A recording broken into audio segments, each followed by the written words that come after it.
What is going on, everyone? My name is CakeyC and welcome to the channel. So in today's video I bring you an M4 Warzone class setup, and I'm very excited to be making this video because I haven't made a class setup for Warzone in a while, and it was the first type of videos I was into when I first made my YouTube channel. So this feels like a blast from the past. I have already done an M4 class setup and it hasn't really changed that much since I first did it, but we're talking season 1, season 2, whenever that first video came out. But we're here, Cold War Warzone, and the M4 is still a very viable option. And talking about viable options, I think the Warzone gun balancing at the moment is absolutely fantastic. You can use the M4, you can use the Kilo, you can use the AMAX, you can even use the Grau, sometimes you can use the M13. All of these guns are pretty balanced. Obviously the AMAX does a tiny bit more damage, but the recoil is slightly less manageable.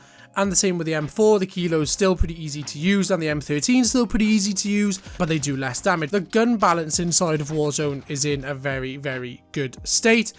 Is it slightly stale? Do we need a new map? Yes, of course. But as far as we're concerned, the guns are pretty good. As you notice, I just reeled off a load of Modern Warfare guns. The Black Ops Cold War guns don't really seem to keep up at the moment. I think they were overpowered and then they balanced them out and now they're underpowered. And I'm not sure if they know what they want to do with them as of yet. So at the moment, I've been sticking to Modern Warfare guns in Warzone, and I like this M4. So with all that out of the way, if you enjoyed the video and if you find the information helpful, let me know by dropping a like on it down below. Let me know your thoughts on the M4 and all of the gun balancing in Call of Duty Warzone. And as always, feel free to subscribe to the channel for all of the latest Call of Duty news, tips and tricks, how-tos, class setups, and much more. Let's press X to start. So if you have seen any previous videos, I used to pop into the gunsmith by now and just go through what attachments. I am not going to do it like that anymore because, let's be honest, it was a tiny bit boring.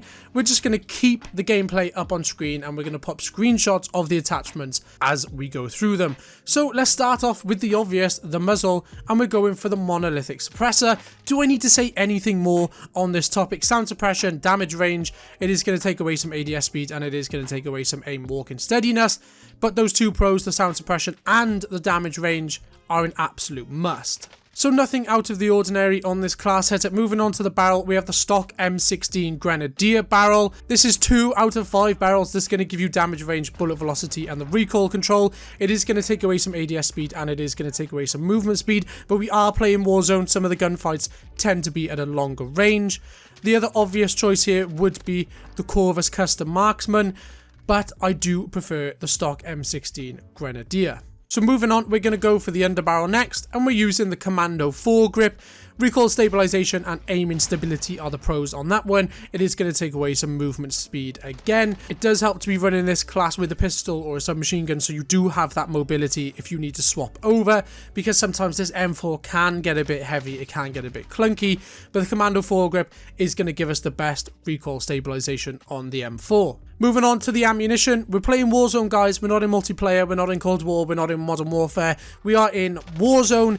We could be taking out squads of 4 with 1 mag, so we're going for the 60 round magazines. Again, if you wanted to go for the 50 round magazines, you could, but in my personal opinion, the difference between these two is maybe 1 or 2 frames, and you're not really going to notice it that much. So, and that's why I always opt for the 60 round mags. It just makes sense to me. 10 more bullets, you could kill someone with those 10 bullets if you found yourself in the right position. So those 4 out of 5 attachments there are pretty much the go-to necessities on this M4 build. The Monolithic Suppressor, stock M16 Grenadier, Commando Foregrip, and the 60 round mags. And the only variation that's viable on this gun realistically is the Optic. I prefer the VLK 3x Optic scope. I do like that additional range that it gives to me, and obviously there are still rumors hanging about in the space if the VLK Optic does actually help recoil stabilization as well.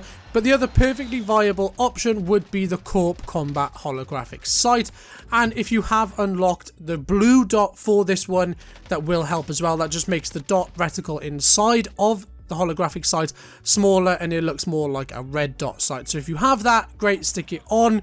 If you don't, you can either keep that on or you might prefer using the VLK with the smaller red dot just to help out with some of that accuracy. So there we are guys, a quick recap on the whole build: Monolithic Suppressor, stock M16 Grenadier Barrel, Commando Foregrip, 60 round mags, and the VLK 3x Optic / Corp combat holographic sight.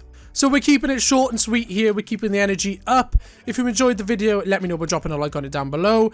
Let me know your thoughts on this build. Do you use the M4? Do you use the M13? Which M do you prefer? The M16? Whatever you want to talk about in the comments, let me know down below as well. And as always, feel free to subscribe to the channel for all of the latest Call of Duty news, tips and tricks, how-tos, class setups, and much more.